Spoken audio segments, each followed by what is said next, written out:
Hello and welcome to week 40's Dinosaw. So another 7 curious, interesting, hopefully useful things I saw last week. It's also 88 days to Christmas. That's what week 40 is.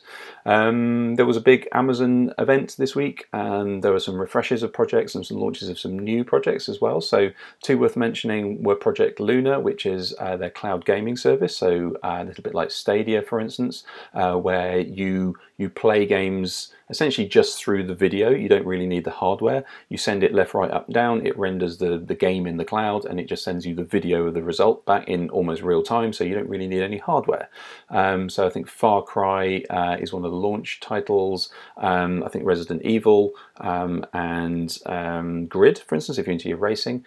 So there are 100 titles. It's based on a Microsoft backend, so anything that really runs on Windows right now is available, so hence why pretty quickly they've got 100 titles there. Also Amazon owned Twitch, so there's very deep integration with Twitch. Second thing that was really interesting was an update to their Ring security service system, which was, previously it was a doorbell and entry system, so you would get alerted on your phone. So now there is a drone, a part of that as well. So if it detects any sort of burglar or issue, then it will send up this drone, it will alert you, it will then real-time stream the video to you. So if you're the burglar that sees this coming towards you, you are probably going to run, because until you figure out what it is and you just throw a blanket over it, I guess. However, so that's interesting. You can't control it through the phone. It'll only either go to the intrusion point or it will actually do a preset thing, so it can go and check whether you left the windows open or something like that. So kind of neat. This one's a kind of quaint story. I love this. So this is a village in Wales, Aberhausen, I think it's pronounced. All my holidays in Wales coming to the front there. 400 people live in this village and their broadband has been going haywire for 18 months. And it turns out it was actually somebody getting up every morning with an old TV set, sort of cathode ray tube set, switching it on at 7 in the morning, causing a huge electromagnetic spike. And that electromagnetic spike was interfering with the broadband. Basically, there's a thing called dynamic line management, and the DLM. Basically, it's when you get broadband, first of all, they tell you just wait a week, it'll settle down within a week. It's dynamically managing your broadband over that week to give you the optimum broadband. So if it notices any spikes or if it notices any sort of increased bandwidth you can use, it will tune your line. So that's what was happening to all of these 400 lines. They were all getting caught out by this huge burst of energy in the morning, which was causing this sort of algorithm really to think, hang on a minute, I need to sort of try and figure this out, causing all sorts of disruption. So OpenReach sent a crack team down there to figure it out. Luckily it's all sorted now, but I just love the idea of an old TV set getting its own back on this new technology. This I haven't seen. I should have really have seen it. Probably if you're into football, this is all over the news. But this to me is a really brilliant marketing example. So I'm not massively into football, so that's probably why I haven't seen it. However, so this is Burger King, who made a slightly strange decision last year to be the shirt sponsors of Stevenage. Now, Stevenage were at the bottom of the league. I mean, literally the bottom of the league. So they were relatively cheap to be their shirt sponsors, as opposed to trying to be the shirt sponsor of Arsenal or Tottenham or something like that. So basically they got a bit of a deal. So you go, well, okay, well, you're probably not going to get the coverage though, right? Now, the beauty is that even if you're in the league, as long as you're in that first league, then you're going to get into the FIFA 20 game. So you therefore get worldwide coverage. So what seemed like a slightly offbeat shirt sponsor then turned into a worldwide marketing event. So then there was a Stevenage challenge, and they were challenging people to basically use any player with a Stevenage shirt on, etc., etc. So it was brilliant. It was a really good bit of strategic thinking, more marketing than football as far as I'm concerned, but definitely check that out because it's a great video as well. Check out the link at the bottom. Airbus have released their ZeroE concept. Now this is literally just a concept because there's so much wrong with it, but it's good to get it out there.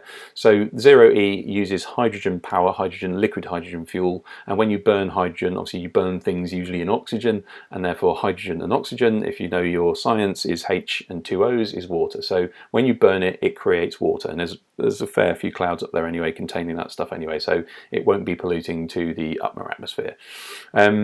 However, that's where we start to run into the bad news, which is, well, hydrogen or liquid hydrogen is 4 times less dense in energy than aviation fuel, so it'll either have to go less further or carry less people, etc., etc. And also airplanes will have to then all of a sudden have this hydrogen storage, which has to be stored very carefully at very low temperatures.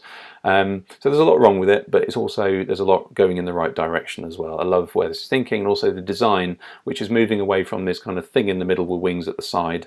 So this kind of unibody, so it will sit a lot of people along next to each other. So you have these kind of huge long rows rather than 2 rows going down a tube. So this could be the future of commercial travel. The Unicode update, or the emoji update from the Unicode Foundation, was delayed because of COVID, and it still is delayed. So the big jumbo emoji 14 release is not going to happen next year. What is going to happen next year is a mild update to the current Unicode emoji 13, which is called 13.1. So I can only really summarize this as relationships and beards, which is a slightly strange thing, but if there's any time in history where we probably need to focus on relationships, it's now. So this is great. The interesting thing about this is it really takes use of what's called a zero width joiner character. So this is getting a little bit techie, but I'll just explain it because it's kind of neat as well. So a lot of the emoji that you see are not really a single emoji. They're actually made up of multiple existing emoji but joined together invisibly.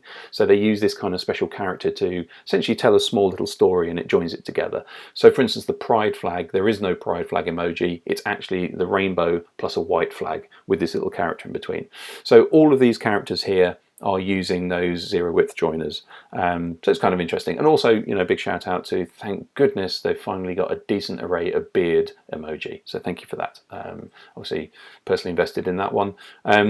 Tesla had a really interesting event. It was also kind of weird as well. So weird for 2 reasons. One is everybody was sat in cars, or Teslas to be specific, in the parking lot, because it was in America.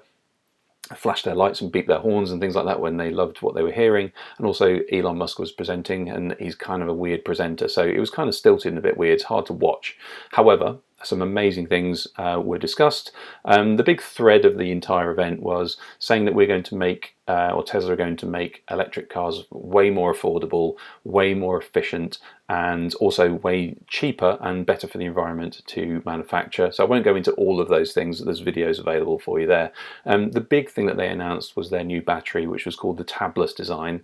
Now they either described it badly or purposely badly, so that you couldn't really figure it out. Nobody really knows exactly what it means, but broadly speaking, this tabless design takes the tabs off either side of a power cell. So it goes in power cell, and there's a tab at the other side, and that joins onto the next one. So they're all in series essentially. And if you take a Tesla apart, the base of a Tesla is actually the big blocks of battery, but if you take those big blocks of batteries apart, they're actually not too dissimilar to like a AA cell that you get in a mouse or something like that. So you can see a picture of one at the bottom. So instead of having traditional tabs, if you actually sort of somehow combine those tabs, and it's more like a toilet roll is the only way I can describe it. If you put the layers of a battery around each other in a toilet roll in a spiral, then actually you basically don't need those tabs, because everything is going in one spiral. It goes in and out, and then the energy goes through. I'm not explaining it particularly well because nobody really knows how it works, but essentially that's what it is. It does away with all those tabs, which then allows more power, because it can then sort of go almost like all the way through the device rather than through a small hole. 5 times more energy, 6 times more power, and just in the same cell it can actually go 16% longer range. So just by changing the cells. And there are lots of other things that they talked about that would make things either go further, lighten the car, reduce the amount of components in the car, reduce the need for cobalt, for instance, and increase the need for lithium, and take lithium mining within America rather than in places where it's destroying the world, etc., etc. So there's lots they actually talked about. But tabless batteries, I went onto a few energy forums, and it turns out if these people who are smart on those forums, nearly everybody was agreeing this is a really smart invention. And if you look at the line of sort of electric vehicle progress, then all of a sudden there's a big tick in it because of what Tesla have just announced. So again, this sounds like a good thing. And finally, bizarrely, I'm really into my curling. So every time there's a Winter Olympics, this is my key event. I must watch the curling. This was Seoul Universities with Berlin University. Created a curling robot called Curly, and it actually uses two robots. There's one which actually throws the stone here, and the other one down the other side that actually is kind of looking at the scoring zone, seeing where all the stones are, seeing who's closest to the center point. Now look at this here, this absolutely belting stone, so well done for that. There is no scrubbing robot, so there's no sort of broom scrubby robot yet, so I was slightly disappointed.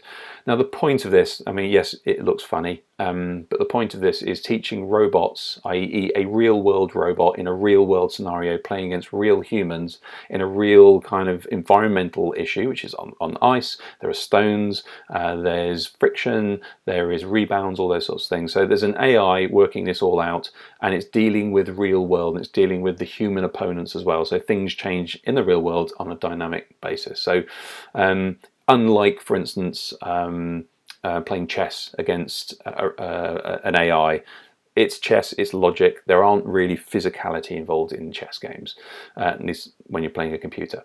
So anyway, interesting, and it's called Curly, which is also quite cute. So with that, we are done. Thank you very much, and I will see you next week.